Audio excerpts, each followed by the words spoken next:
Uncover the truth behind the notorious outlaw Dave Rudabaugh in this jaw-dropping exposé that will keep you on the edge of your seat. From his daring heists to his shocking secrets, this is the real story you've been waiting for. Embark on a thrilling adventure as we delve deep into the disturbing details of Rudabaugh's life. Join us on this mysterious journey that will make you question everything you thought you knew about the Wild West. Birth of a rogue spirit. The enigmatic life of Dave Rudabaugh began on January 14, 1854, in the serene confines of Fulton County, Illinois.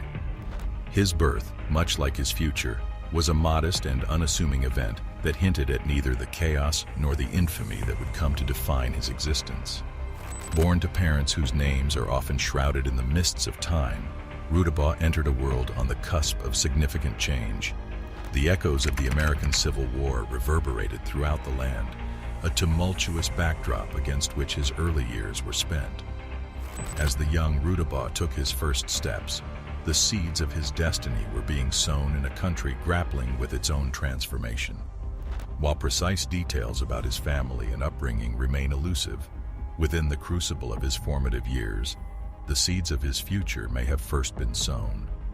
Whether influenced by the prevailing unrest or driven by factors unique to his personal journey, Rudabaugh's path would ultimately diverge from the norm, propelling him towards a life that defied convention. The outlaw emerges. Rudabaugh's journey into the realm of outlaws is believed to have taken root during the tumultuous aftermath of the American Civil War. The war's conclusion left scars that ran deep within the nation's fabric, and the unsettled atmosphere provided fertile ground for individuals seeking unconventional paths. As economic disparities and social unrest gripped the country, young men like Rudabaugh often found themselves at a crossroads, grappling with limited opportunities and a sense of disillusionment. The allure of quick wealth, adventure, and a taste of freedom beyond societal norms may have beckoned those yearning for a different life. The exact moment when Rudabaugh fully embraced his outlaw identity remains a mystery. Perhaps it was a fateful meeting, a flirtation with lawlessness, or an act of desperation that ultimately tipped the scales and drew him irrevocably into the world of outlaws. While the reason might be unknown, it is assumed that his criminal career took off in the early 1870s with a gang of outlaws who engaged in robbery and cattle rustling, including individuals like Milton Yarberry and mysterious Dave Mather. The three were suspected in the death of a rancher and fled the state. By some accounts, all three went to Decatur, Texas. Still, other reports have Rudabaugh heading to the Black Hills of South Dakota, where he became a stagecoach robber. The trio, comprising three daring and audacious outlaws, Dave Rudabaugh, Mike Rourke, and Dan DeMent. The trio etched their names into the annals of history through a series of daring exploits that sent shockwaves across the frontier. The fateful convergence of these three figures occurred in the late 1870s, when the American frontier was a realm where danger and opportunity beckoned in equal measure. Dave Rudabaugh, with his enigmatic past and insatiable thirst for infamy, was already on a trajectory toward a life of crime. Fate cast its death when he crossed paths with Mike Rourke and Dan DeMent, kindred spirits who shared his penchant for risk and adventure. During a chance encounter in the sprawling expanse of the frontier, the seeds of the trio were sown.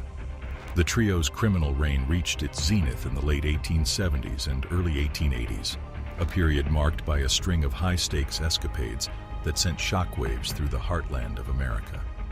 From the echoing canyons of the Southwest to the bustling streets of frontier towns, their presence was felt as a constant reminder of the thin line between chaos and order.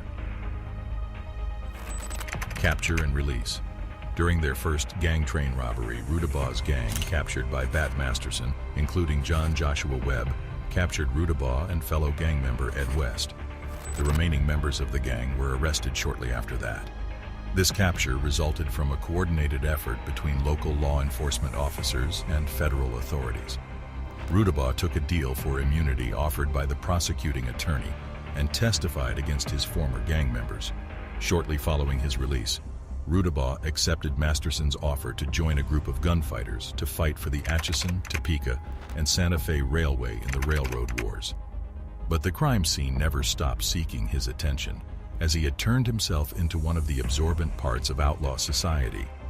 After his release, he became a very close associate of John Joshua Webb, whom he had met during his earlier arrest. After the railroad wars, he and Webb traveled to the town of Las Vegas, New Mexico, where they became important members of the Dodge City Gang.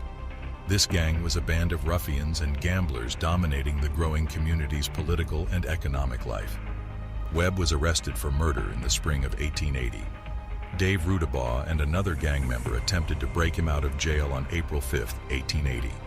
The attempt failed, and Rudabaugh shot and killed Deputy Antonio Lino Valdez. But before he got captured again, he fled to New Mexico, where he eventually joined a gang, one of whose members was Billy the Kid. But his freedom did not last very long. On a fateful day in the 1880s, Rudabaugh was captured alongside Billy the Kid, Billy Wilson, and other members of the gang. His particular posse was led by Pat Garrett, who brought them to Las Vegas, but the danger of a lynch mob prompted the officers to move them to Santa Fe. In February 1881, while in court, Rudabaugh pleaded guilty and was sentenced to 99 years in prison for several counts of mail robbery. He was then found guilty of the murder of Las Vegas Deputy Lino Valdez and was sentenced to death by hanging. Rudabaugh was reunited with Webb in jail. After a botched escape attempt in which a fellow prisoner named Thomas Duffy died, he and Webb broke out. After getting out of his imprisonment, he joined the Clanton faction in their feud against the Earps. It is assumed that he may have participated in the murder of Morgan Earp and the attempted murder of Virgil Earp, and may also have been present at the gunfight at Iron Springs, in which Curly Bill Brocious was killed. As the Clanton gang broke up, Rudabaugh headed down to Mexico, where he worked as both a cowboy and a rustler. On February 18, 1886, Rudabaugh was involved in a gunfight with locals in Parral, Chihuahua. The fight began over a card game. He drew his pistol and killed 2 men and wounded another. He left the saloon unharmed but was unable to find his horse. He re-entered a few moments later and was shot several times from the shadows and died. Rudabaugh's body was then decapitated with a machete, and his head was placed on a pole. In his final days, Dave Rudabaugh's life took a somber turn. After a series of run-ins with the law and a string of failed criminal endeavors, he found himself isolated and pursued by law enforcement. Rudabaugh's reputation as an outlaw preceded him, making it increasingly difficult for him to find refuge or support. Facing mounting pressure, he attempted to escape to Mexico, hoping to evade capture. However, his luck ran out when he was apprehended by Mexican authorities and imprisoned. His days of adventure and lawlessness came to an end as he languished behind bars. In the final act of his tragic tale, Rudabaugh faced a fate that seemed fitting for a man of his reputation. His death, like much of his life, is shrouded in shadows and uncertainties. Some say he met his end in a hail of bullets, a violent finale to a life defined by violence. Others claim that he vanished into the mists of history, his ultimate fate remaining a mystery that would never be unraveled. And so the story of Dave Rudabaugh, a man born on an ordinary day in an ordinary place, weaves its way through the fabric of time, leaving behind a trail of questions, whispers, and secrets. His life, marked by outlawry, infamy, and an irresistible air of mystery, stands as a reminder that history is often a tapestry woven from threads of enigma, waiting for those brave enough to unravel its true meaning. What do you think of the video? Let us know in the comments below. If you enjoyed this video, be sure to give it a like and hit that subscribe button before you go. Thanks for watching.